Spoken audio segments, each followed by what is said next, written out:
হযরত আলী রাদিয়াল্লাহু তাআলা আনহু বলেন, যে মজার ছলে তোমাকে মানুষের সামনে অপমান করে সে তোমার বন্ধু হতে পারে না।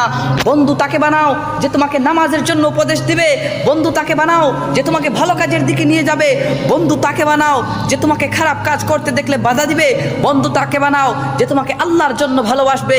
বন্ধু তাকে বানাও যে তোমাকে জান্নাত পর্যন্ত নিয়ে যাবে। হযরত আলী রাদিয়াল্লাহু তাআলা আনহু বলেন, যে মজার ছলে তোমাকে মানুষের সামনে অপমান করে সে তোমার বন্ধু হতে পারে না। বন্ধু তাকে বানাও যে তোমাকে নামাজের জন্য উপদেশ দিবে। বন্ধু তাকে বানাও যে তোমাকে ভালো কাজের দিকে নিয়ে যাবে। বন্ধু তাকে বানাও যে তোমাকে খারাপ কাজ করতে দেখলে বাধা দিবে। বন্ধু তাকে বানাও যে তোমাকে আল্লাহর জন্য ভালোবাসবে। বন্ধু তাকে বানাও যে তোমাকে জান্নাত পর্যন্ত নিয়ে যাবে। হযরত আলী রাদিয়াল্লাহু তাআলা আনহু বলেন, যে মজার ছলে তোমাকে মানুষের সামনে অপমান করে সে তোমার বন্ধু হতে পারে না। বন্ধু তাকে বানাও যে তোমাকে নামাজের জন্য উপদেশ দিবে। বন্ধু তাকে বানাও যে তোমাকে ভালো কাজের দিকে নিয়ে যাবে। বন্ধু তাকে বানাও যে তোমাকে খারাপ কাজ করতে দেখলে বাধা দিবে। বন্ধু